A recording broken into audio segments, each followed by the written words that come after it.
భారీ వర్షాలకు ఎగువ నుంచి వస్తున్న వరద వల్ల ఎలాంటి ప్రాణ నష్టం జరగకుండా చూడాలని రాష్ట్ర రవాణా శాఖ మంత్రి పువ్వాడ అజయ్ కుమార్ అధికారులను ఆదేశించారు. భద్రాచలంలో పెరుగుతున్న వరద ఉధృతికి సంబంధించి సబ్ కలెక్టర్ కార్యాలయంలో ఉమ్మడి జిల్లాల ఐఏఎస్, ఐపీఎస్లతో ఉమ్మడి జిల్లా అధికారులతో మంత్రి సమీక్ష సమావేశం నిర్వహించారు. ఈ సందర్భంగా మంత్రి మాట్లాడుతూ ఇప్పుడు వస్తున్న వరద కొంచెం తగ్గుతున్నప్పటికీ ఈ 2 నెలల వరద వచ్చే ప్రమాదం ఉందన్నారు. గత ఏడాది భారీగా వచ్చిన వరదలను దృష్టిలో ఉంచుకొని యంత్రాంగం అంతా అప్రమత్తంగా ఉండి పనిచేయాలని సూచించారు. ఏ ప్రాంతాలు ముందుగా వరద ముంపునకు గురవుతాయో ఆ ప్రాంతాల్లోని ప్రజలను అప్రమత్తం చేస్తూ పునరావాస కేంద్రాలకు తరలించాలని అధికారులకు సూచించారు.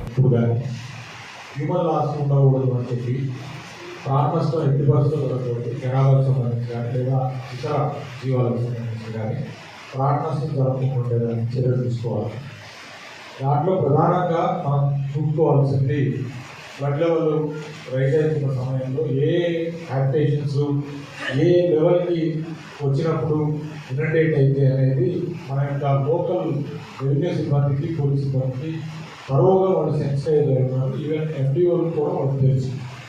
వాళ్ళు ఏదైనా ఎఫ్డిఓస్ ఆ మండలం ఈ మండలం మారితే కూడా దయచేసి నేను అందుకని చెప్పిన ఇప్పుడే దాని గురించి కూడా అవగాహన పెంచుకోవాలి. ఫస్ట్ మనకి వరద పట్టే గ్రామాలు ఏవి, ఆ ఫస్ట్ లెవెల్ గ్రామాలని మీరు ఒక బెంచ్ మార్క్ తయారు చేసేసి ఫస్ట్ వచ్చేవి ఏవి, ఆ తహసీల్దార్స్ తర్వాత ఆ ఎఫ్డిఓలు ఫస్ట్ వాళ్ళని మనం 71 సెంటర్లు మనం తయారు చేసి పెట్టుకున్నా ఫస్ట్ వచ్చే ఫ్లడ్ ఏ గ్రామాలకు వస్తుంది, ఏ గ్రామాలకు వస్తుంది. సో వాళ్ళని ముందు ప్రజల్ని మనం గట్టుకొని తీసుకెళ్ళాలి. 53 దాటిన తర్వాత 53 నుంచి 58 వచ్చే రేంజ్లో వచ్చే గ్రామాలు ఏవైతే ఉన్నాయో వాళ్ళని ముందు మనం అలర్ట్ చేసి పెట్టుకోవాలి. ఆయా సిబ్బందిని మీరు అలర్ట్ ఉంచుకోవాలి. నెక్స్ట్ లెవెల్ వచ్చేది మళ్ళీ 58 నుంచి మళ్ళీ 63 వచ్చేది ఏ గ్రామాలు ఉన్నాయో వాటిని నెక్స్ట్ లెవెల్ కావాలి. సెకండ్ లెవెల్, థర్డ్ లెవెల్కి ఇంకా వెళ్తారు.